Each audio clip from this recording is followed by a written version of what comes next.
right, we are live. We'll see if any comments trickle in here as we get rolling. But let me start off. I just said this to you off air, but let me just start off again by saying thank you so much, Dr. Chase, for taking the time. I'm very excited to talk to you. This has been it's been so fun watching your channel over the years and just getting your insight and uh, your your perspective on so many things. I think you have a very unique perspective compared to a lot of other people who are, not better or worse, but just unique and a little bit different. That it's always so fun to hear your thoughts on things. So thank you so much for being here. Oh, well, thank you, Jake. It's really an honor to be here, and I really adore this community. I treasure the opportunity to talk to people who care about the stories that I care about.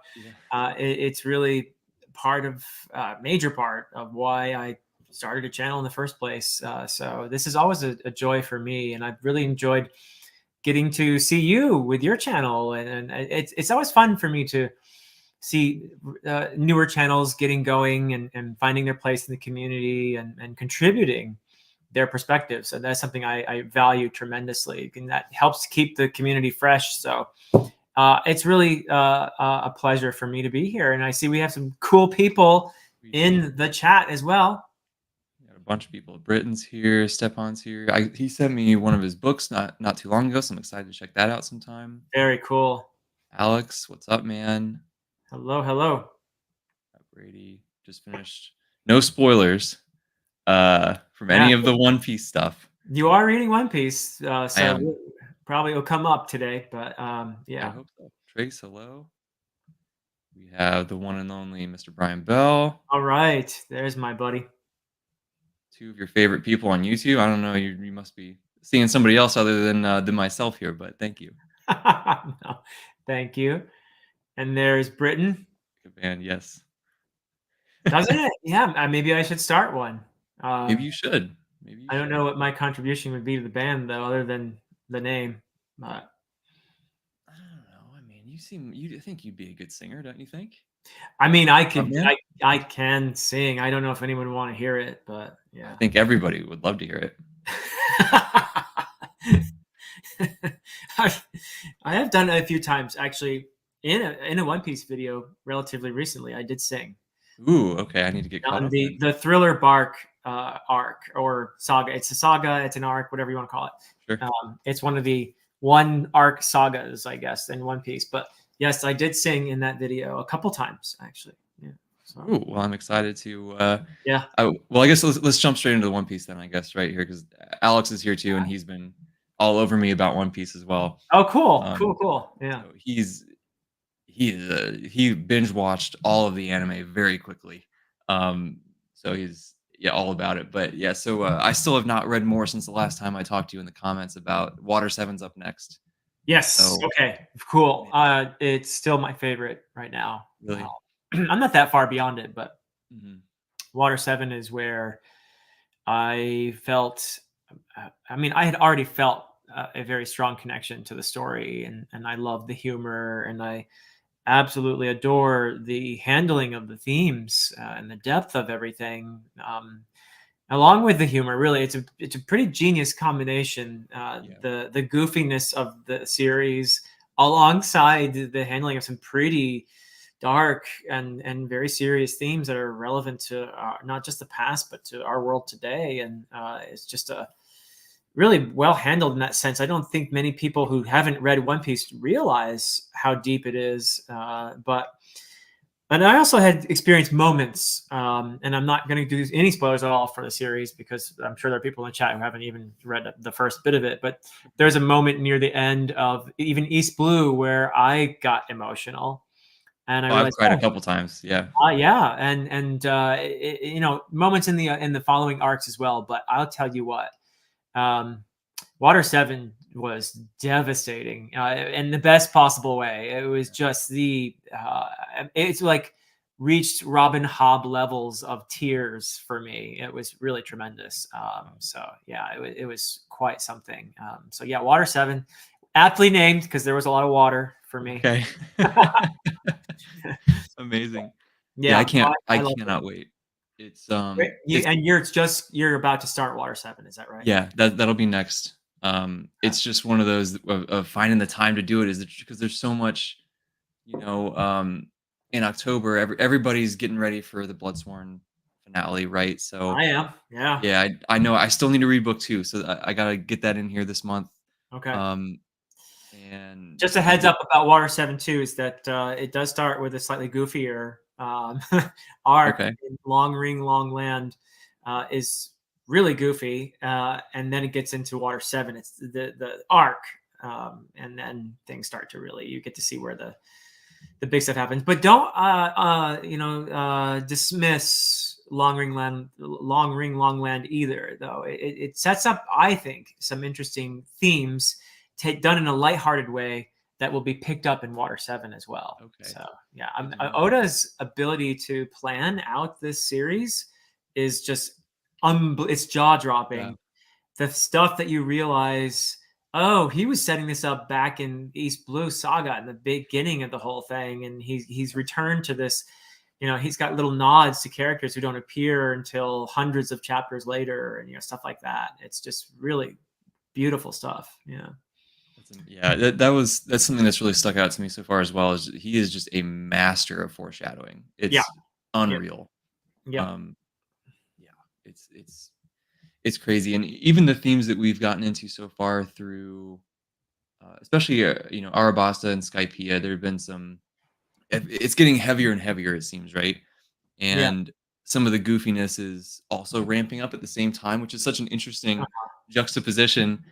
But it works so well, and I still find myself surprised that like Luffy on the surface seems so simple and so whatever, but it's like it's just these little nudges every so often that like there's a lot there, right? But just on the when you first come into the series, you don't at least I didn't, and I'm a huge anime manga fan, right? Like I'm very used to a lot of that style of stuff. Yeah. You're probably much more experienced with it than I am, Yeah. actually.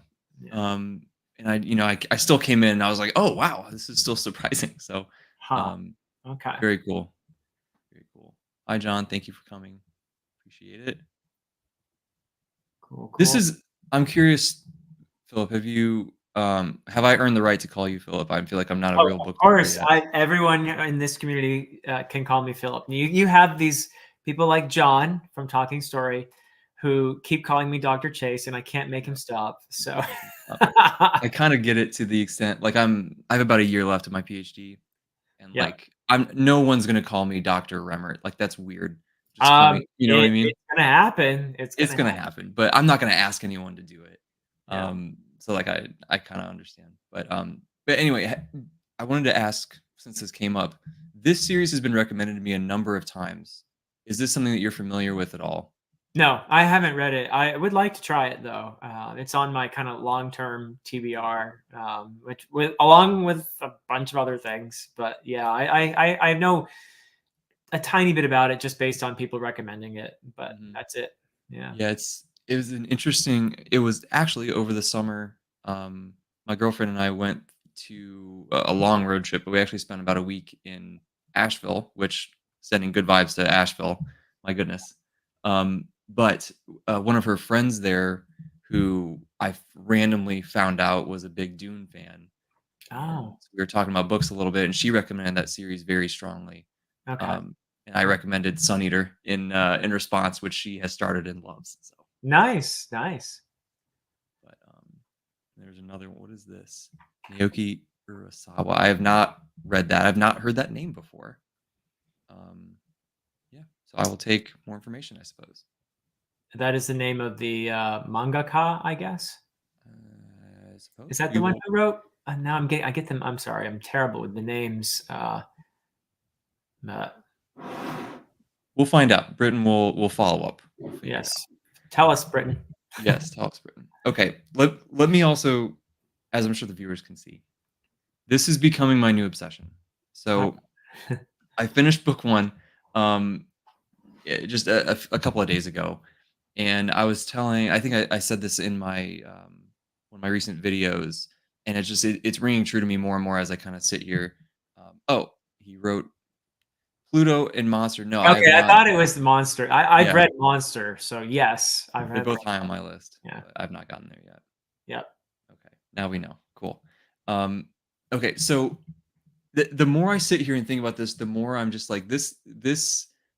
I think this is going to be a new favorite for me.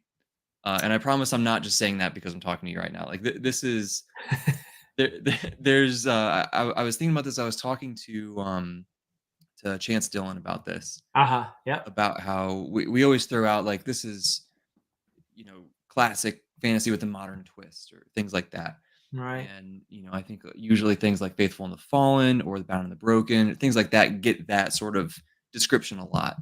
Yeah. After I read this, I was kind of like, that's what this is, right? Like this is traditional with a modern twist, but those things are more like modern fantasy with the traditional twist. Like that's kind of how it felt, Uh-huh. to me anyway.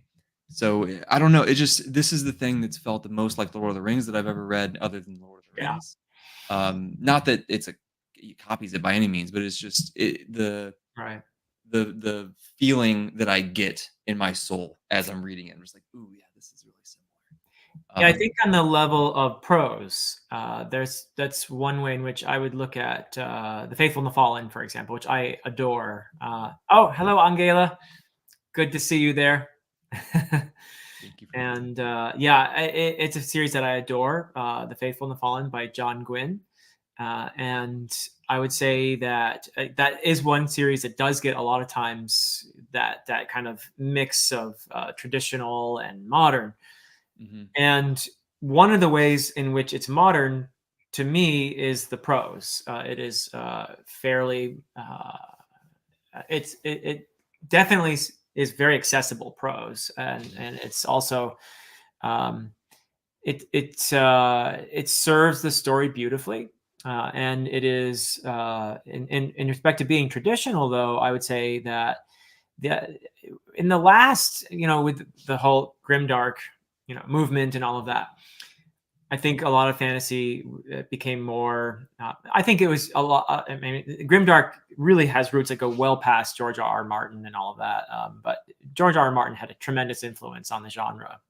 A Song of Ice and Fire had a huge influence, and he had this, a lot of gray characters and that sort of thing going on. Whereas when you read John Gwynn's books, you have characters who are clearly good and you have characters who are clearly evil, and there is nuance. It would be a mistake to say that it's just good and evil, and then there's this sharp line in between. He has characters. He has bad guys who are definitely capable of redemption, and who hesitate, who have moments of genuine contrition, and you have real faults in some of the good characters as well. And you have some characters who are on one side and end up on the other, and that can happen. But for the most part, we know who's the good side and who's the bad side, and who we're rooting for. And that's, I think, where it feels for a lot of readers like it's okay. That's more traditional. I think what you might be picking up on, at least my conjecture, is in terms of what I do in my writing, is the prose is probably, although I hope it's accessible. I hope it's not like difficult for readers. And I don't think it is for I most wouldn't say readers, so. based on what I've heard. But I took to heart, when I was much younger, advice that I had read from an author that I adore, and that is Ursula Le Guin. I'm always talking about her essay From Elfland to Poughkeepsie. Mhm. And she convinced me that I wanted to be, Tolkien convinced me I wanted to be a fantasy writer. That was the first thing when I was 12 years old. That was it. But Le Guin convinced me that to do it the way I wanted to do it, I needed to be able to um, use a voice, use a style, have prose that will allow the reader to understand you're not in our world right now. This is a different world. This is a more archaic feeling world. This is a world that it is an other world. It is the unfamiliar. And if I were to use the everyday language of the modern world, then that breaks the immersion for some readers. That doesn't work as well. So I took that to heart. And being a medievalist as well, I'm pretty familiar with archaic language, and so there are writers who I think who still do it really well. George R. R. Martin, speaking of him, I think does it really well. He does have a tendency to sneak in archaic words, occasionally play with the syntax and stuff like that. So it's something you still see, but I feel like it's less common these days, where authors, for whatever reason, often will write as if they were writing a novel that is just basically set in our time, and characters will have dialogue that sounds kind of modern, and they'll talk about an hour went by, and wait, did they have watches that they're checking their watches, or I actually spent a ton of time weeding out references to hours and minutes in my books when I Mm, realized, wait, they don't tell time by hours and minutes. This is a much older society. uh, So hopefully I got them all out, but I didn't so, notice any, at least in the first one. yeah, I think I got them all, but if somebody Yeah. could probably, who knows, correct me on that. But yeah, it just, you would, people in that kind of society, they'd look up at the sky and see how far the sun had gone, Mhm. or something like that, or instead of seconds, you could talk about heartbeats, or, and you'd be surprised how hard it is to avoid talking about minutes and seconds Uh, and hours. yeah, I bet it's so automatic. It is. It really Yeah, is. Yeah. it's interesting. So I But think maybe that's what you're detecting is just on the level of prose too. I'm trying to do something that isn't done as much these days, but you'll see it in a Tolkien, you'll see it in a Le Guin for Mhm. sure. Yeah, Yeah, I certainly appreciate it because it very much does that, for me, where it's immediately more immersive, at least to me personally, as the reader, right? Of putting me in a different place, different time, different everything. And I love those other kinds of books. I mean, Sanderson's one of my favorite writers. Like, there's yeah, a lot of, I love all that kind of stuff. yep, Um, but yeah, I I appreciate the extra layer of immersion that I get from something like the EDM books, where it's just clearly so different, right? And it's even as little as like the names. Like, for whatever reason, give me like a good fantasy name. I don't want to read, someone's name is, well. It's funny because I always think of something like Kyle from the Esselmont books oh that yeah, yeah, does yeah, kind of fit, but it always jars me a little bit. But yeah, I think the language helps me so much with just how immersed I feel, and that probably is, one of the main things that I'm kind of picking up on that, just the general feeling, general vibe, from the story. And then, speaking of names, I thought it's been really interesting, and I'm curious to see if more of it comes from the last two books. But there was a few times in book one where somebody would point out, like, "Your name's Dayraven? Like, what kind of name is that?" yeah, So I'll be interested to see what comes up with that because it is very different from a lot of the other naming in there. So, yeah, we yep. do have a. Though it is actually an Old English name that I Oh, is it? stole. That's I cool. stole it from Beowulf, of course. Brian, I Ah. mentioned Beowulf already. What are we? 18. Whew, that might be a new record. No, it's not Wow. actually. Um, We do have a few people congratulating you on the audiobook release, which I wanna do that as well.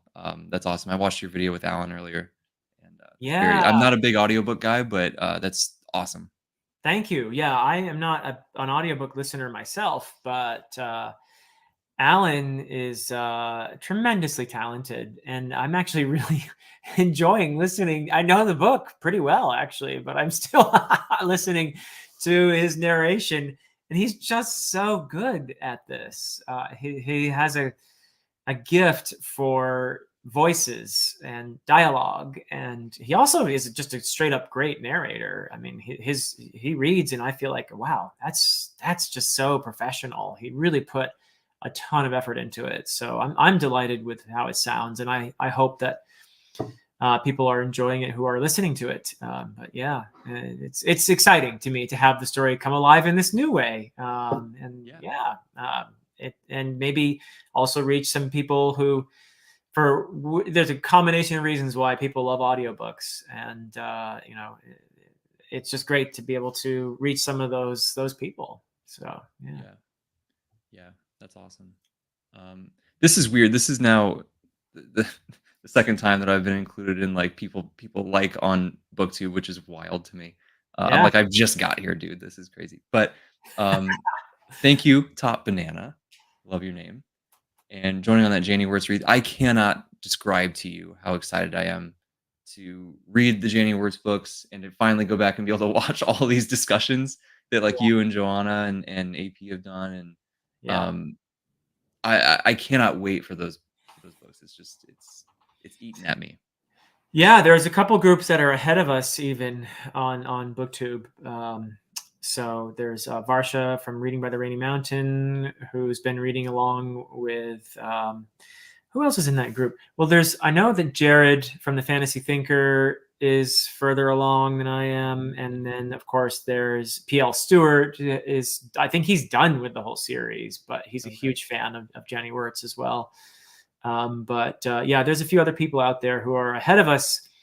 But yeah, it's exciting to me that more people are discovering just how more people in our community, because there are definitely readers of hers that have been around for a while and have appreciated her work for a long time. But I think it's exciting to be in this community watching more people get that sense of, wow, this is a writer I want to get to. This is a writer whose work is it's something that's going to leave me a different person when I finish engaging with it. Mm, That's the kind of writer Jenny Wirtz is, and it's going to be a transformative journey. I can promise you that. Not always the easiest, because her books are not light reads. They're mhm. not. You don't pick them up to just disengage and be entertained. Sure. They're going to engage you fully when you're reading them, and it's going to feel, at first, for a lot of people, definitely for me, when I started Jenny Wirt's book, especially if I've been reading something a little bit, plot driven and easy to read, and I pick up a Jenny Wirt's book and I realize, okay, yeah, I'm back to this really rich, amazing prose, and it can take me a few pages to get back into that pacing, Mhm. like a runner who's taken a week off and needs to get back into shape, Sure. so. Yeah, I can't wait. That's I've had a similar even like the Malazan books often do that to me. The Yep. first Yep. handful of pages, first chapter, whatever, I'm just kind of getting back in the groove. And so I think that that experience I think will help me as I get into the worlds of light and shadow. And For sure. I think it's also helpful. I've had a couple people like um give me a hard time about it, but I still often am the type of reader where I will like there's a word for it, but like enunciate each word as I read it in my head. Okay. Yeah. And I'm trying to I don't know change that a little bit just because it takes so much longer. But I think that strategy might actually help me with Yes. some like words books, right? Because it Yes. sort of forces me to really soak in every word. And Yeah. I also just really appreciate the like the cadence of the sentences. And it just feels like I'm getting another layer of the storytelling. Yeah. Although it does certainly take longer, which is the trade-off, but like what's the rush, you know? So Exactly. yeah. We're here to, well, for me personally, and I'm no problem with people who feel differently, but I can read fast if I want to. I can speed read. I know how to do that, but that's not why I read. I want to absorb a story, and I enjoy talking about a story afterwards as much as I enjoy reading it. Yeah. And to do that, I really need to slow down and absorb the story, because if I speed through it, then I don't ingest it as well. I don't absorb it as much, and I can't recall the details as well, as opposed to, as you say, in your mind, enunciating the words. And I often go back and reread sentences and think, wow, that's a really nice sentence. Yeah. Let me read that again, Yeah. and that just takes longer. But you do end up absorbing it better, I find. And when I do it that way, I think I'm better equipped to be in a discussion subsequently. So, yeah. Yeah. I've also found it helpful. I started taking notes. Nothing Sure. super in depth, but just I'll finish a chapter and maybe jot down something. Maybe something stood out to me, some sort of theme, some idea that I had, or if it's a super important plot point, or I see something I suspect is important foreshadowing, and we jot it down so I don't forget. Or Yep. but I actually started doing that with it was one of the Sun Eater books. Was one of the first ones I did that with.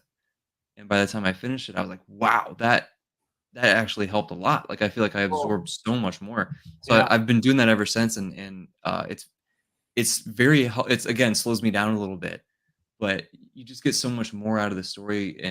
Yeah. And like you said, now that I'm trying to talk about things with other people afterwards, it helps so much with that as well. It's Yeah. really, really nice. It is a little ironic that becoming a booktuber can force you to read a little less Mhm. because you're making 'Cause videos and yeah, make taking notes and stuff like that. But yep, it will enrich your experience. At yeah, least that's my feeling. So sure. I think so. yeah, Which is so worth it because that's what we're here for anyway, right? It's about the stories at the end of the day. The YouTube is just like a fun extra way to talk to other people about it also. absolutely. I mean, and it's also my day job, but I enjoy it so much. So it's just I'm crazy enough to do it for my day job and then come here and do it some more. So yeah, I mean, it just shows how much you love it, right? That's awesome. yeah, Um, I wanted to I wanted to talk to you about writing a little bit too, sure. because when I talked to Chance the other day, I asked him this, and it's something that I always find super interesting. Not just with writing, but just with some sort of any sort of artistic hobby, job, whatever. Is I think a lot of us, we have, there's sort of this point where it goes from, this is just a kind of a fun little thing I'm dabbling in a little bit here and there, whatever. And then there's a point where you're now taking it seriously and you're trying to pursue it, to a greater extent. And Yeah. I think some people it's a very gradual process. Some people like Chance had like a very defined moment. Yeah, he had a great story there about why Yeah, he started to write in a absolutely. kind of low point in his life, Yeah, and he just sort of said, "You know what? I'm gonna seize the day here and do it." And it seems to have been a real cathartic, decision for him. So good on him. yeah, absolutely. So I'm curious, do you have any sort of moment like that, or do you look back and see how that progression happened for you? I'm just interested, but I'm also selfishly, as someone who wants to take that next step at some point as well. Once I can find some degree of free time to do it, I just love hearing different people's perspectives and all of Yeah. that. So yeah, Well, I have a very different version of this. okay, I already mentioned Tolkien being a major inspiration for me. So when I was around 12 years old, I read Lord of the Rings, and I got to the end of it, and I was feeling catharsis at the end of that. I didn't know what that sure, word was, but I was yeah, feeling this sense of awe and wonder and clarity and beauty and sorrow and just so much. And my little 12-year-old brain said, this is what I want to do. I want to do, if I could do what this guy Tolkien just did for me, then my life will be complete. That would be awesome. So little 12-year-old me wanted to be a writer. Well, about a year later, I had a chance to talk to a writer who very graciously gave me advice and told me, hey, it's fantastic that you want to be a writer. But most people who do this, they have a day job or they have some other means of support or someone who is supporting them. So that's something you also might want to think about. And so I, I kind of floundered for a while until I fell into academia, probably half consciously following in Tolkien's footsteps, studying Old English and Old Norse, and thinking in my mind that if I'm going to be a fantasy writer, I need to be able to know a bunch of old languages, and so I took the scenic route really from mhm, there, just to feel like I had to equip myself to a point where I would be able to write. And it wasn't just about studying. I traveled a lot. I lived abroad. That's a huge part of my writing actually, is having lived in Nepal for a time. That's major influence on the Adan trilogy actually, is that experience. But I had to, I felt, equip myself. Now, I actually wouldn't advise people to do that. I actually think if you want to be a writer, there's one really important thing you have to do, which is to actually write. mhm. Sure. Now, I was writing all that time. I had to write. I did a PhD and I was writing a dissertation, but that's, as you know, a very different creature from Very different. creative, fiction or fantasy and that kind of thing. It's very different, very different. I had to actually start from scratch really when I started to write fiction. When Mhm. I had been teaching for a couple of years back in 2004 is when I actually started the Adan trilogy. I actually started it in the summer of 2004 after I had been working full time for a couple of years as a professor. And I didn't take me too long to realize, oh, this is very different from writing a dissertation. Yeah. I didn't know how to make a character really come alive. And I had been trying to expand my reading and read other authors besides Tolkien and Le Guin and the ones that I was already very much enamored with. So I was trying to learn, but I would advise anyone who wants to write to start early. And it's okay if what you write is garbage, like my first efforts were. I would not want anyone to see my first draft of The Way of a Dad.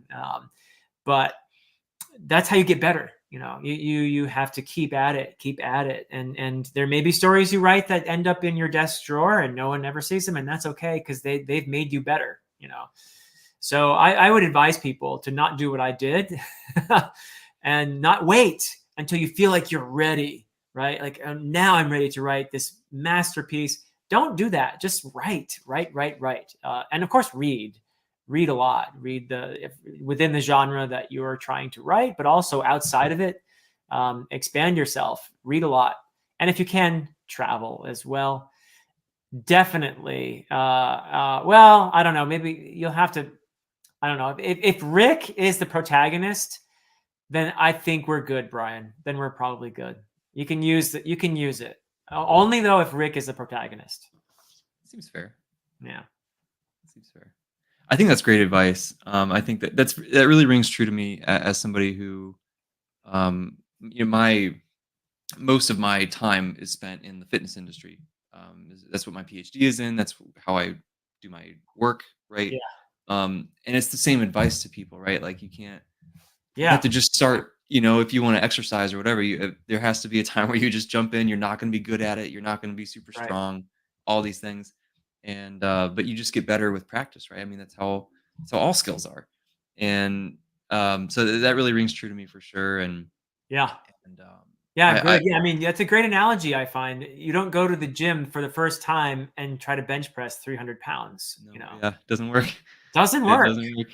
It doesn't work, but you could start maybe by just lifting the bar and and then add a little weight and progress from there. And it's this was wonderful Welsh saying, it's steady tapping that breaks the stone. Mm, And that it has been so true for me with writing. And that's that advice I got from that writer back when I was a 13-year-old was, I think, pretty solid. yeah. I can't say I regret the way I've gone about it, but I would advise people who are thinking about writing to just start doing it. And even if you feel like whatever you're writing is just embarrassing rubbish, just keep doing it. And that's the only way you're really going to get better. But also study the craft, and do lots of reading and stuff. Yeah. Yeah, I do. I find so. I have started, thankfully, Good. trying to take the advice. I have about 10,000 words written, um, Fantastic. but so it's something. But it's really cool because I don't know if you had this experience. I know a lot of writers talk about.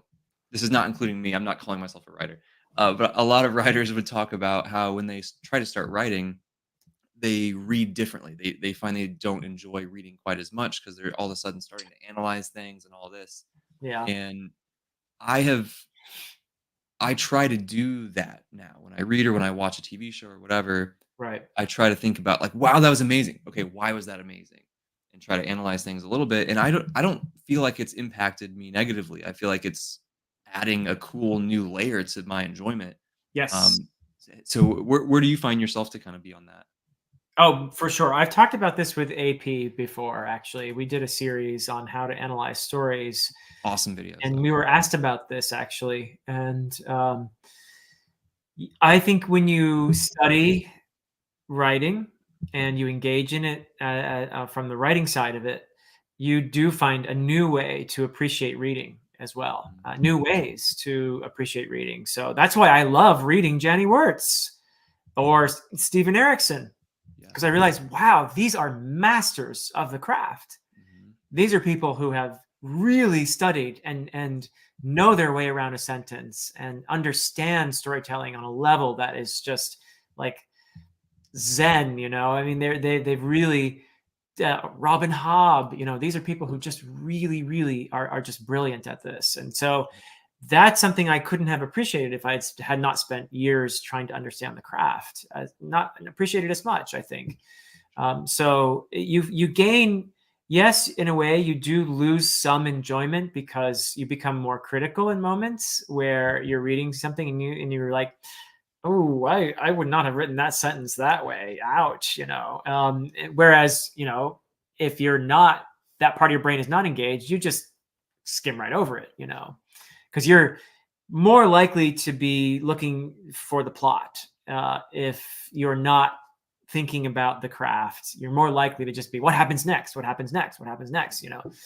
And so when you slow down, you and you think about it from a craft perspective, you do more often get stuck when you come across a poorly worded sentence or something like that. So in that sense, yeah, it can be a bummer, but you gain something I think even better, which is more appreciation for what these people are pulling off. So Yeah. yeah. That's yeah, I love that series that you and AP did. I'm about halfway through them, I think. I've been trying to Oh, go cool. slow. Yeah. Again, I'm actually taking notes on them. Um, Huh. sort of treating it as like a quick little mini class almost. That's But yeah, awesome. they've been Yeah. they're fantastic. There's so much great stuff in there, and I think you guys do a great job of not getting bogged down in too much jargon or academic. Like you bring in some of that stuff certainly, but it's very much understandable for people who haven't like studied that in the Right. university setting. That's how we meant it to be. Yeah. You did a great job. Have you read this on writing from Stephen King? I have it actually, and I peeked at it, but I haven't finished reading it. I actually read just like the first few pages and thought, "Wow, I need to read this someday." Yeah, But I decided that I wanted to read Dark Tower first, and I did read Dark Tower, but I haven't gotten back to Stephen sure. King's book yet. But my favorite one is by John Gardner. John Gardner was an academic author of Grendel, among other things. Wrote a brilliant. He studied Chaucer and wrote a brilliant biography of Chaucer. Just an all-around brilliant person. But he also wrote books on on the craft of writing. Yeah. And for me, there are very few people who've produced books as insightful as his. Mm, There are a lot of good books out there, and I recommend reading that kind of thing for sure. yeah. Yeah, I would like to. It's at some point, definitely. I mean, I've listened to so many, podcasts, YouTube videos, etc., from various people. Everyone talks about the Sanderson videos, but which are obviously, really cool. But Steven sure. Erickson's talked a lot on various interviews and things like that. He's actually Um, producing a book too about that's writing. right. That's Yeah, right. Steven Erickson is. Yeah. That would be And he very has a different approach to Sanderson, which is absolutely. cool. That Yeah. they have you can have these different approaches. I think that's fantastic. And Yeah. obviously, there are different ways. They have different goals and different measures for success there, for sure. Yeah. Definitely. Cool. Yeah.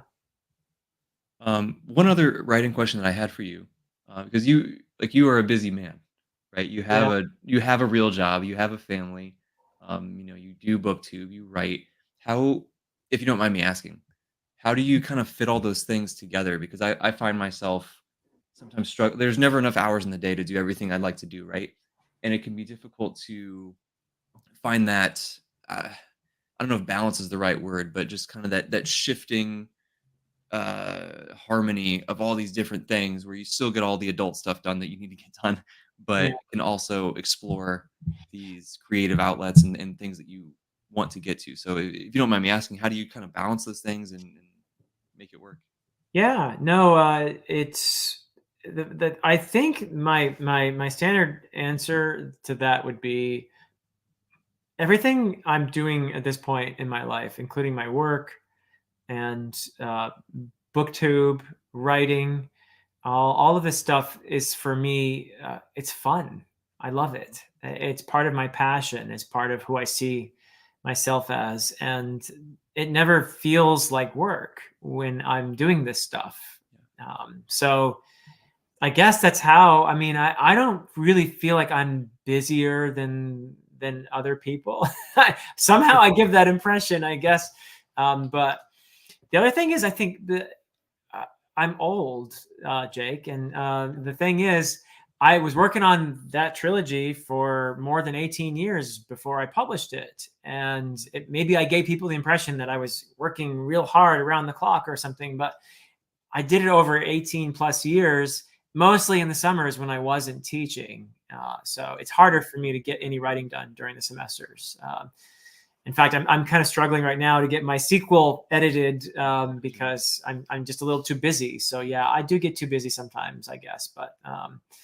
But yeah, it's fun for me. That's the key for me, is that I really enjoy all of this, and it never feels like I'm bogged down or too busy. I look forward to all of this, so that helps a lot, I think. Oh, of course. I feel very similarly. It's just, nonetheless can be hard to squeeze some more. Just give me an extra half an hour here and there. It would be so nice sometimes. But Yeah, that's maybe is a blessing in disguise that you're not writing quite as much right now because it gives me time to finish these before the sequel comes out. there you go. Do you have any tentative thoughts on when you might be able to get that out? I still hope early 2025. Okay. I actually have the cover for it done already. So Ooh. yeah, at some point I'll do a cover reveal for it when I feel like I'm a little closer. But my cover designer for the trilogy, not the artist, but the cover designer and map maker, Jack Shepard, has produced a really, I think, stunning cover for the sequel, which is called While Darkness Gathers. Mhm. And I'll just say that it is different from the trilogy's covers, but in keeping with the stained glass window motif. So yeah, Awesome. That's very yeah, cool. yeah, I'm very excited for that. Some other good mentioning of like gaming and stuff is ways to help build writing and stuff, which I is cool. I've been playing actually quite a bit of D&D lately, cool, and so I've gotten to design. I actually designed 3 new characters recently, and so I totally agree. That's been a really fun way to think about character creation and backstory and how that ties into the everything.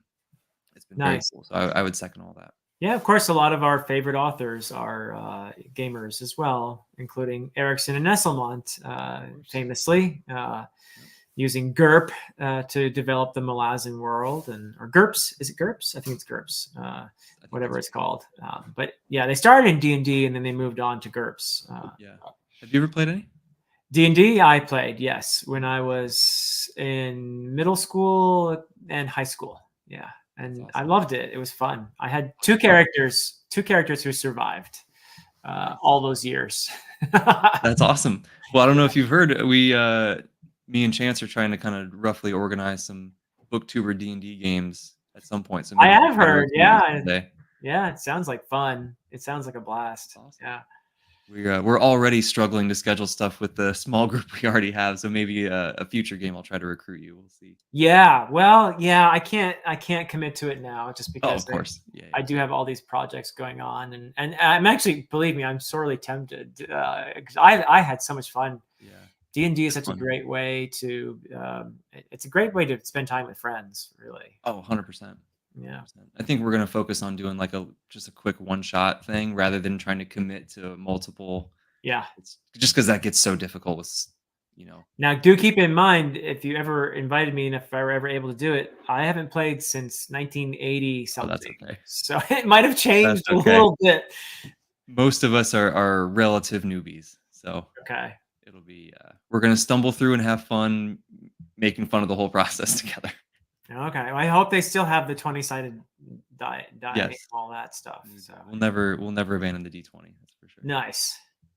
Um, that's awesome. Well, okay, so, you brought up the Malazan guys again, right? Which is another. Yeah. Yeah, Brian, 100%. One shots are the way to go. Um, so this is another thing that I wanted to mention to you, um, was having recently finished the Esselmont books. Well, the novels of Malazan Empire. I haven't read the Path to Ascendancy yet. Oh, okay. Okay. Yeah. My experience with those books was really interesting Mhm. in that as I'm reading them, I think every 4 of the 6 I contemplated putting down at least once. Uh-huh. Because there was I really struggled to connect with some of the characters. I struggled with the pacing at times. Okay. Um, or I would kind of look up and I'd just be like, man, what is even going on here? Like I feel a little bit lost here and there, what have you. Mhm. But then by the end, it everything resets and I'm like, wow, that was fantastic. And it's sort of this, Yep. kind of came together. And then I put the book down and I just kind of thinking about it. It just won't leave my brain over the next few months. Yeah. And it just builds and builds and builds. And I'm like, wow, that was great. And it's almost like this retroactive increase in enjoyment. And I can't help but think that there was probably some stuff in there that I missed during the actual read that would have, maybe not made it quite so after the fact for parts of it. Um, so I don't even know if I have a question related to this, but just do you think that that experience was weird and off, and that I maybe missed a bunch of things, or um, I don't know, because I know that you and AP did all those awesome discussions about him, and I would always watch those after I read the book, Hmm. and there would be a lot that I was like, yep, yep, yep, and there's a couple things where like, oh wow, that went totally over my head. Uh-huh. Um, his those books were very interesting, Yeah. very interesting experience. I love Esselmont's books. And I think what you're describing is also, he is another author who goes deep. And often I feel that these authors can be harder to get through their books. They're just they're more commitment. They're more effort. They're more mental work. But the other trade off that you described so well is these stories stick with you longer, right? Yeah, They stick with you and they change you and they challenge you. Those are the ones that tend to, I mean, stick with you a lot more. And I love that. Some of my favorites are books that my first time through the Malazan Book of the Fallen, I didn't know anything about BookTube or anyone who was reading it. I just heard about it online because I was trying to expand my fantasy reading, and I thought to myself, this is amazing. Yes, good, good, good. Oh, that's a good sign. yeah. Yeah. We know who you're with right now, Brian. So yeah, I mean, my first time reading Malazan, I did love it, but I also felt very challenged Yeah, by me too. the scale of it, the depth of it, and I realized as I was reading it, I'm gonna have to reread this. I don't think I'm getting a lot of things Mhm. like you were just describing with Esselmont. So yeah, so I reread it, and Yeah. the second time through, wow! I mean, it was the most profound and amazing literary journey of my life, and it included the Esselmont books along with Mhm. the Malazan Book of the Fallen and all of Erickson's other books. I read Carcanus and everything else as well. Yeah. The Bocalain and Kerbal Broach novellas. Those are So very fun. Esselmont's novels of the Malazan Empire, and I had also read The Path to Ascendancy prior to that. So I read everything Malazan, and wow, what a just amazing experience. So yeah, I mean, you're describing, I think, something that we all feel when we engage with authors who are challenging us and making us use those muscles or our brain, right? Mhm. And there's a certain kind of satisfaction that can come with that. But you have to push through moments when you're like, can we just please get on with the story? Or, I think I'm putting this down because I just can't anymore. I want to just enjoy my fun read here and I want to relax and it's not always relaxing. It doesn't always give us what we ask for. Right. So Malazan doesn't always give you what you ask for, but I've often found that what it does give you is something way better. Yeah, that's so funny you say that because and somebody else here just finished a sale, and going into a sale, I was expecting something different from what I got, Uh-huh. just by the name of the book, basically. And it, I remember there was a point I was maybe 2/3 of the way through, and I was just like, what is this, dude? Like this isn't what I was. And then I get to the end, and the ending was it was one of the endings where you put the book down, you just close your eyes and just had to take some deep breaths and like just really sit there in what just happened. Yeah. And, you know, it made me think back all the way to Gardens of the Moon. And through this, you know, I think about it now as a 16-book series Yep. that it was just incredible what happened there, and how it was handled, not just what happened, but how it happened and how it was written on the page. And it was another one of those things that just made the whole read so worth it, and made me kind of go back and understand, like, oh, that's why he was doing this stuff. Yeah.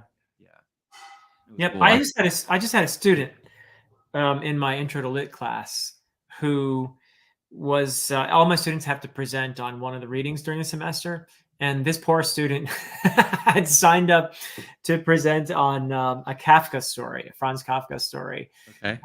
and it's called a Hunger Artist. I don't know if you've read it or not, but it's a brilliant story about the anxiety and isolation of an artist, essentially. But it's Kafka's weird, you know. It's just it's Kafka at his weirdest, Okay. but an absolutely brilliant story. And the student, who's not someone who reads a lot, you know, for fun or anything like, he's kind of forced to take this class. Sure. Poor guy. But I loved what he said to me and to the class during his presentation. He said, I read this thing once and I thought, I don't know what the hell this is. I have no idea what's going on here. And he was very proud of himself. And he said, but I read it again. And the second time, it started to make me think.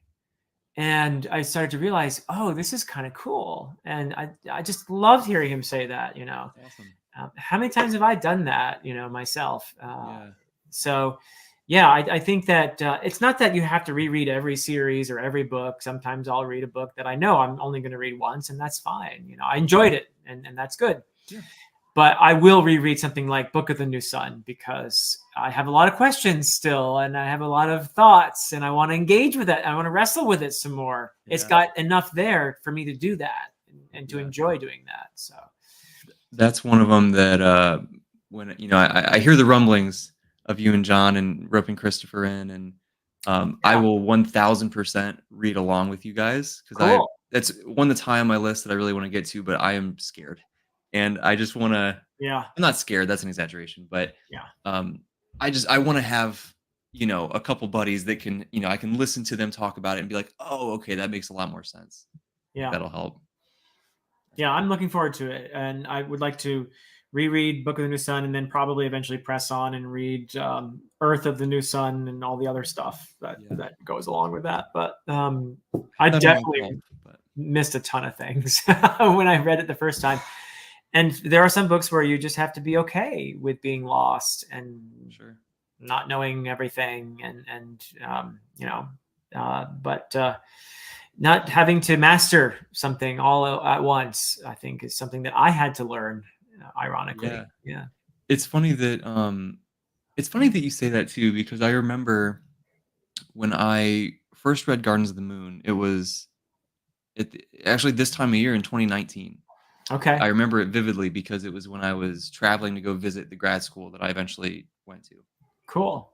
and it was actually the first time in my life on a plane, funny enough.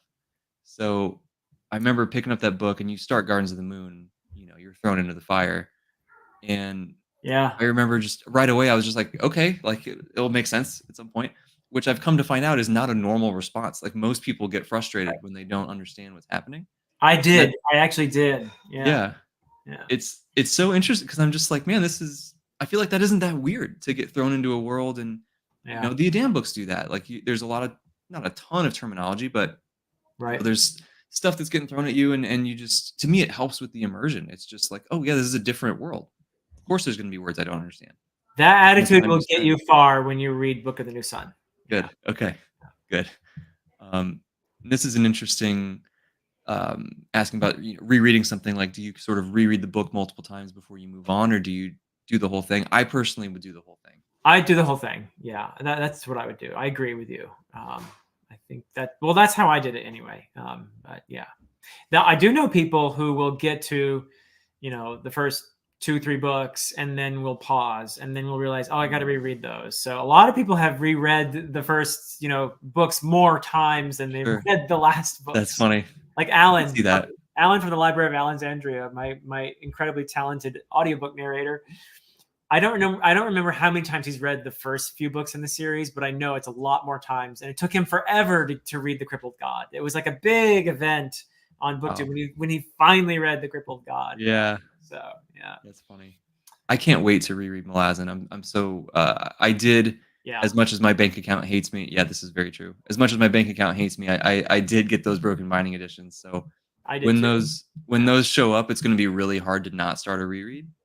But there's so much stuff I already want to do next year. It's going to be tricky. So part of me wants to wait until I get the whole broken binding set and then do the full reread through those.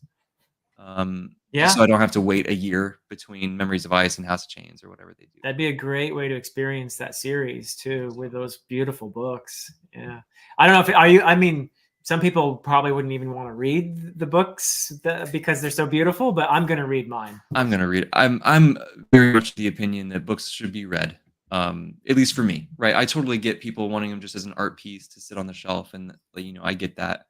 But I certainly plan to read any special edition books that I get carefully. But I will. Yes, I will definitely. I'm not going to have a cup of coffee in my hand at the same time like I normally do. Right. But with sterilized gloves on, and exactly.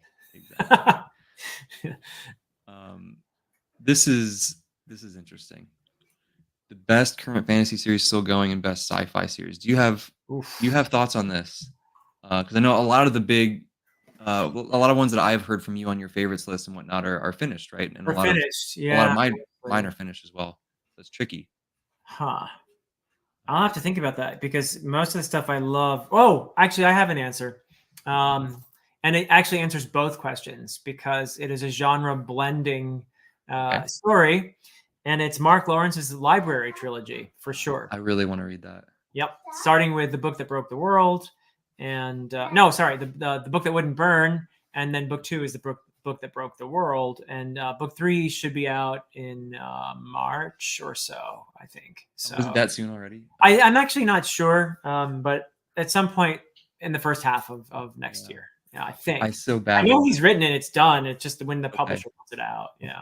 I very badly want to read those. I haven't read any of his books, but that's a good starting point. Yeah, your videos talking about. I'm sold. I really want to check them out, and they're not super long. If I'm not mistaken. They're not really. Yeah, that's another great thing about Mark Lawrence's books is if you're looking for a break from the 1,000-pagers, then his are typically not nearly as long, and somehow he packs it all in where they are often page turning for me, but at the same time, they're very thought provoking. And I'm not sure how he does that, but he's brilliant at it.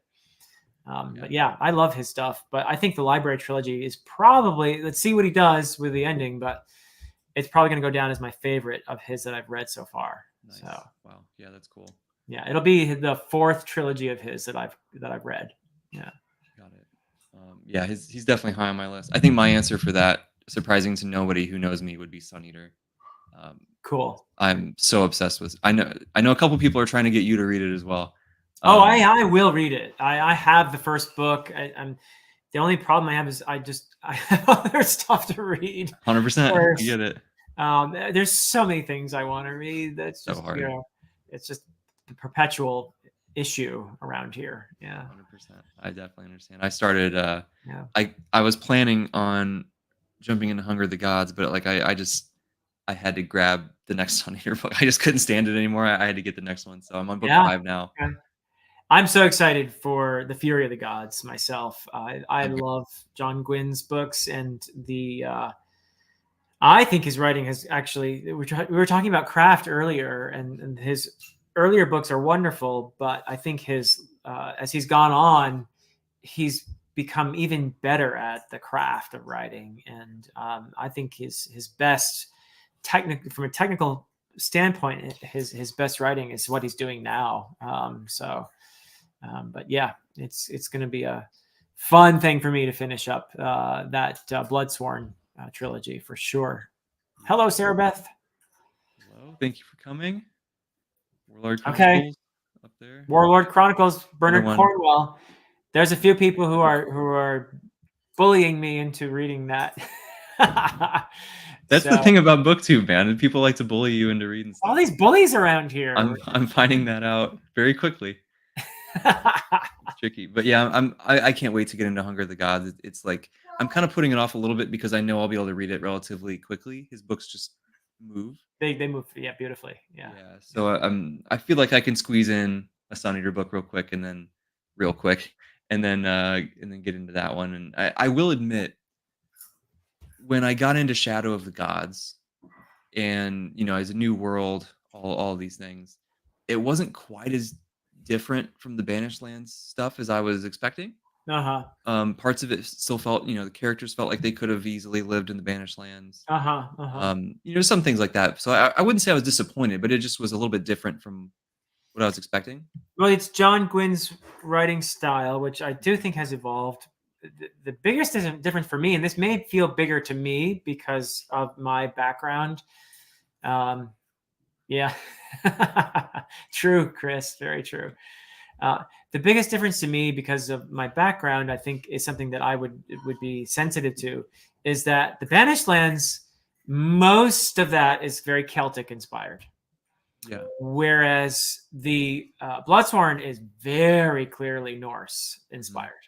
And for me, that there's some really important big distinctions there. But I could see where, yeah, you when you're reading them, it's that same authorial voice probably, and the same kind of story in some ways. Although, again, for me, I think that I don't know if you've read any Icelandic sagas before, but I'm not, but I would be interested to for sure. yeah.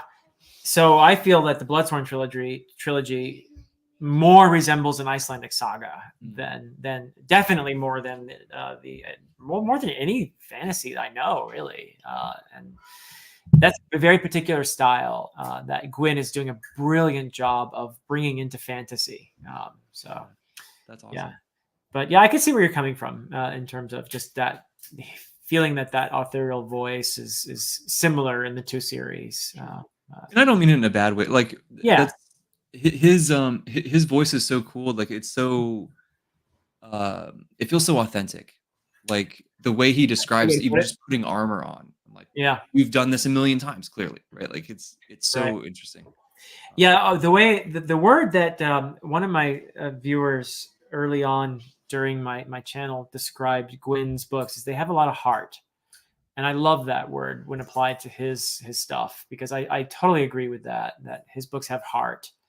And he's one of those authors who can get me emotionally too. It's great, whether it be through a character death, but also through a stirring speech or something like that, or a moment of connection between two characters. So I really love him for that too. Yeah. This is another tough question on that note, because maybe we're going to out me as having a very poor critique. Are there any authors that do have very different things? Very different series. Well, one that comes to mind, but I haven't read anything other than Long Price Quartet. But I understand that Daniel Abraham does very different stuff in his other series, particularly the one where he's co-writing the science fiction series. What's it called? The Expanse. Expanse, yeah. I think that probably feels very different from Long Price Quartet, I suspect. Joe Abercrombie, First Law is very different from his. It's labeled YA, yeah. But what is the name of that? It's I can't remember what that is. It a trilogy? Yeah, I think it's a trilogy. I can't remember. Somebody in the chat help us out. But it's Joe Abercrombie's other series that we don't know as well. That's supposedly YA, but really isn't, is what I've heard. But I haven't read it. So. Yeah. But again, Mark Lawrence, every trilogy of his is different. That's cool. I guess, I don't know. I might even throw Sanderson in there, if I'm being honest, because Stormlight does feel very different to me than even some of the other Cosmere stuff. And then you go to think about, the Skyward series or whatever. I've only read Mistborn and Stormlight Archive, the first 3 books. I have to get on. Right, you still need Rhythm to get on of War in November. You got time. I got time. Yeah. I'll be very interested. Shattered Sea. Thank you, Trace. Shattered Sea. Yeah. That's right. Yeah. I'll be very interested on how you like Rhythm of War. I absolutely loved it. It's one of them that actually I was talking to a friend the other day I've gotten a few of my IRL friends into reading Stormlight, and they, which like they weren't really readers much before, which is cool, and they jump into the deep end. Yeah. But the it's like if I have to rank them, I tend to put Rhythm of War towards the bottom, if not at the bottom. But it's not because it's bad in any way. It's just the other ones are so amazing. Um, so it's I don't know. I have such a hard time describing it because I never want it to come off as a negative thing, me saying that. But I think that some of the aspects about it that a lot of people dislike were some of my favorite things. Uh-huh. So it's, you know, I don't know. People's mileage certainly varies with certain aspects of it, Yeah. but I suspect you're going to enjoy it quite a bit. Okay, we'll see. Yeah, I will say that I enjoyed the first two books of Stormlight Archive. They were fun. I had a good time with them. Enjoyed the characters, and um, I did feel a little bogged down sometimes though with Oathbringer, and that one kind of dragged a bit at times for In me. the It's not middle, that I never thought about putting it down and not reading it, but it did. It wasn't quite as much of a success for me as sure. the first two. But I definitely want to finish that series. Yeah. I think even just for like the cultural impact that it's going to have in like the SFF community, I think it's Oh my goodness! like I it's mean, going to be monumental. I have this show called Dear Dr. Fantasy where I talk to Of people course, like you. This is what we're doing essentially, the same thing, huge except fan. I'm old and I do it as a recorded video, not a live stream. But I asked the question during that conversation, about their reading journey, and more people have told me that Sanderson was the author who got them back into reading than probably any other Yeah, author. believe it. Um, and for that alone, thank you, Brandon Sanderson, for Yeah. bringing people into fantasy, for giving them the gift of story. I just think that's fantastic. Fantastic. Yeah, I agree. And he seems genuinely like such a good person. I got to meet him at a convention last summer actually, How and cool. he's exactly the same in person as he is online. Uh huh. And Yeah. it was just awesome. He's just so wholesome and nice, and I love his books obviously, um, Yep. but yeah, it's been amazing. That's going to be I think the world's going to stop for a second when that last one comes out in December, and I'm certainly going to put everything else in my life down for a few weeks as I work my way through that book as Yeah. much as I can. Anyway, Yep. That's going to be a big one. yeah, it will indeed. One other. This is a very random question, Okay. but I was, and this still feels weird to say, but I was DMing with Janie Words a while back. Oh, This is cool. Yeah. after my first stream with John when she showed up in the chat, and I was like, how do I reach out to her to thank her, right? Yeah. So I found out Twitter. I had to go make a Twitter account because I didn't have one, and figured out all that stuff. Anyway, and she Oh, mentioned that to me, actually inspired you to make a Twitter account. That's yeah, cool. I Yeah. stayed off like I don't know. I have to use Instagram quite a bit for my normal job, and that's enough social media. Like it's just there is everything moves too fast. Um, but anyway, so I was talking with her, and she mentioned the is it ICFA ICFA this Yeah. conference, Yeah. and that it's not too far away from me, right? It's in Florida. And she had mentioned, she's like, so and so and so and so have gone multiple times, and she mentioned that you've been there before, and I would love to just hear what your experience was like, with, because to me, I was like, wow, that sounds awesome. I would love to go, but it's nice to talk to people who have been there to see, is that actually the case? So yeah, like, what did you think? How was it?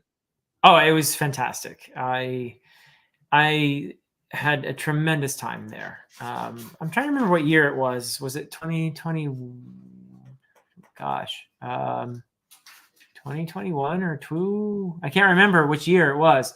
I didn't go last year, so it probably was 2022. I'm thinking, but anyway, the first two people I met there. No, sorry, the first three people I met there were AP Canavan, a Critical Dragon, Steven Erickson, the writer, and Jimmy from the Fantasy Network, and spent a ton of time with the three of them. and had just a bunch of, lunches and dinners. And we were, instead of really attending a lot of the conference events, we were just hanging out and chatting with a bunch of other really wonderful people. But during the course of things later on, Alan from the Library of Alexandria showed up. Joanna came, and that was so much fun to hang out with them as well. Jenny Wirtz showed up, and I got to meet her and talk with her. And Don Mates, her incredibly talented husband, who's a famous artist he's done a lot of great covers. And we also had dinner at one point during the week. We being Stephen Erickson and AP and Jimmy and I had dinner with Stephen Donaldson, the author of the Thomas Covenant Wow, series. yeah. Yeah. So that was really cool. And I had just done a couple months prior a video about his essays on epic fantasy. So it was really neat to be able to chat with him. Oh, yeah. And so, yeah, that's the kind of thing it is. And you meet these amazing people and chat with them and get to know them. And it's really wonderful. It is a more academic conference. I do want to stress that. It's not like Worldcon or something like that. It's not a kind of a fan sort of thing. It's really more of a people mostly go there, authors and scholars. There's a higher percentage of people who are there who are authors as opposed to other conferences, but there's a lot of them are just straight up academics. The majority of people there are probably straight up academics, and they're there to deliver papers and go to panels and discussions and hear, talks and stuff like that. So it's engaging as a more scholarly kind of thing. But still, I mean, there's lunch and dinner and in between. So yeah, it was a lot of fun to attend ICFA. Yeah. Yeah. That sounds really cool. That would be me as well, Brian. Brian. That would be me as well. I think it'd be really cool, and I think it would be, when Janie told me about it, it felt to me very much like a it doesn't scare me off that it's very academic, right? Like, I've been to academic conferences in my field, right? I kind of know what's going on, and it's such just a cool opportunity to meet people, learn cool things, especially as somebody who's interested in getting into writing more. I should say that I shouldn't frame it as if I've never done it, but I think it's just a great opportunity to learn more and soak things in and learn more about the craft and about all of those things. I think that'd be cool. Yeah, it'd be fun. And it's not that far, which is always a bonus when you don't have to travel super far to get there. Yeah, I mean, if you're nearby, why not? Yeah. I think so. Man, well, I think was there somebody asked you a little bit more about how the writing's going on this new book. I know we mentioned it a little bit before. You're in the editing process, right? Yes. Yeah, I'm heavily editing, let's say.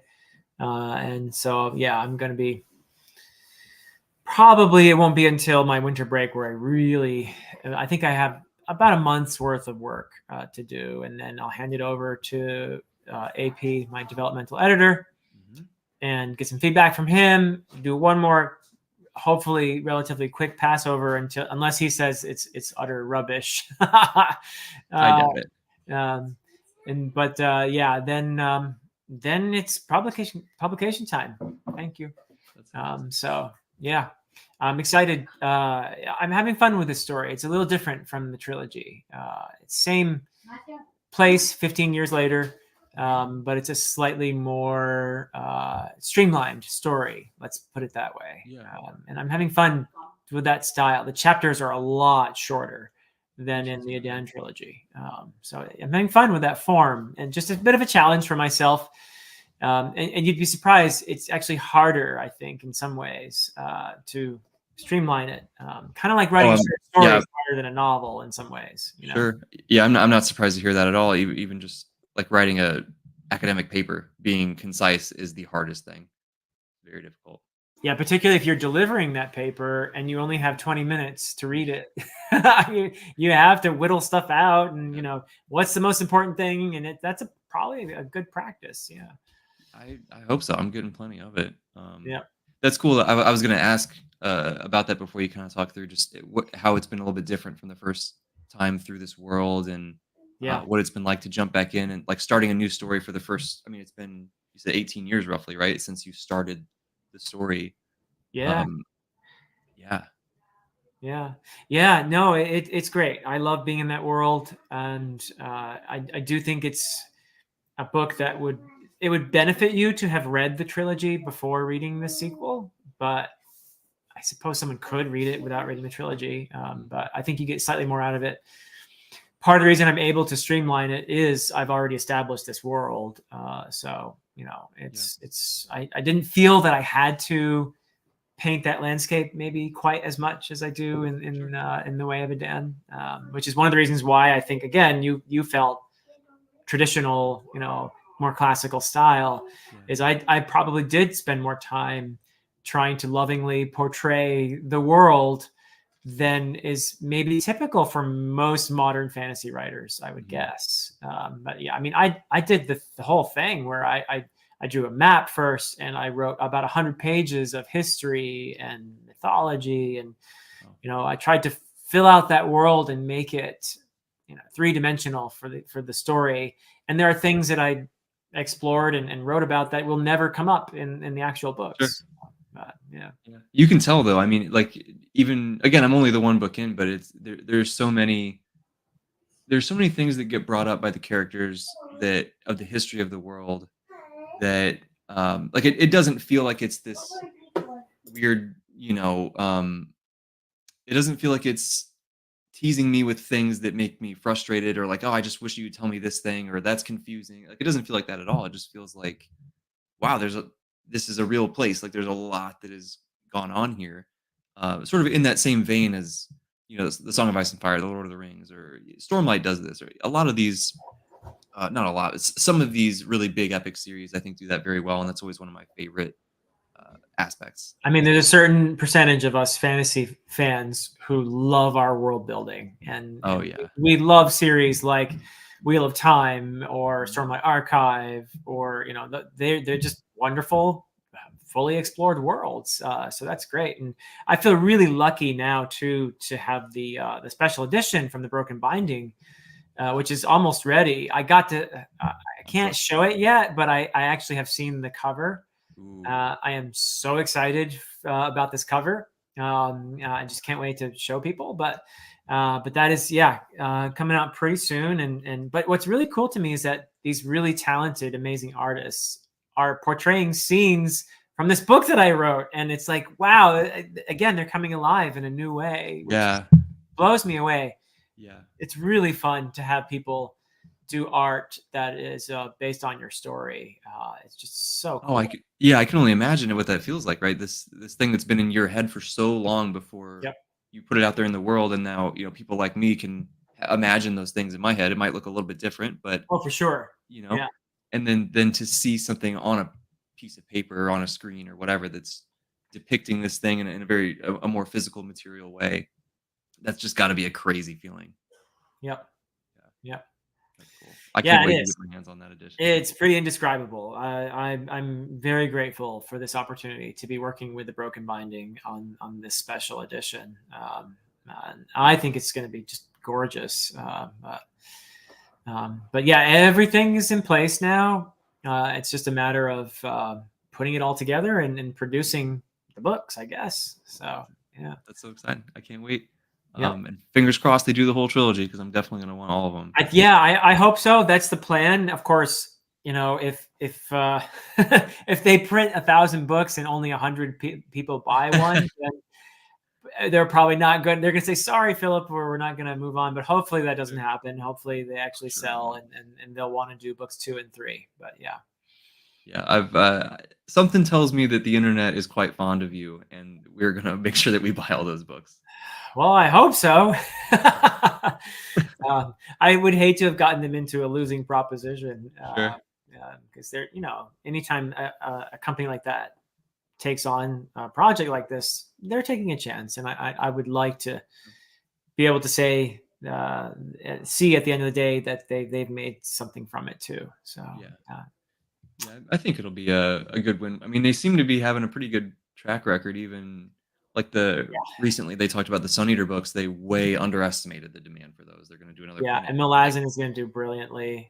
oh So man, yeah. yeah, Yep, yep. So yeah, I think it's going to be hopefully a little, drop in the bucket next to those bigger series. But I'm proud to have this special edition coming out from them. So yeah. As you should be. I keep bothering you about it every time you have a video revealing something. I keep like, I want it I so bad. wouldn't. I would not use the word bother. I love it when people ask me about it, so I'm happy. Yeah. That's awesome, man. Well, I do want to be respectful of your time. I don't know. I know it's a Saturday, and I'm sure you got other Yes. Yeah. things. Well, I appreciate this a lot, Jake, because I know number one, you're still a bit under the weather, and Tiny bit. We're getting that there. the fact that you are sticking to your commitment here and chatting with me, I really appreciate it. But I actually was a little under the weather myself this week, so we toughed it out here together. Did. So that was Yeah. good. That's what we do Yeah. here on BookTube, right? That's right. That's right. We're the tough guys. That's why we talk about books on YouTube. That's it.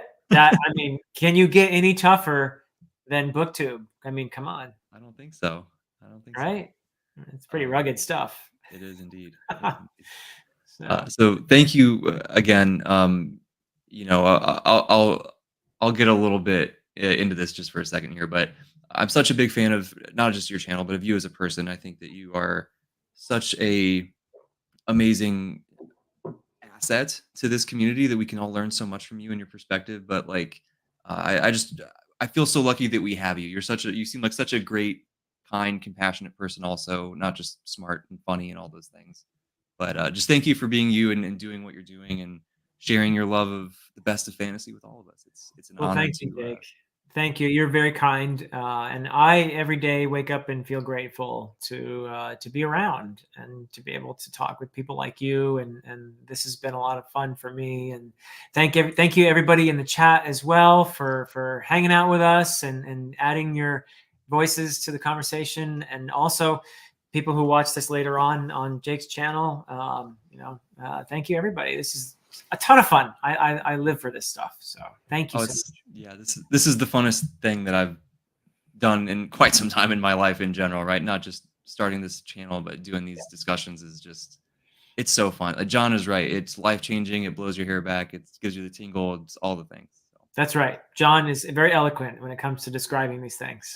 Yeah. oh, man, he's on a different level from the rest of us. That's for sure. Yeah. All right. Thank you everybody for watching. And if you're on the replay, let me know. Team replay in those comments.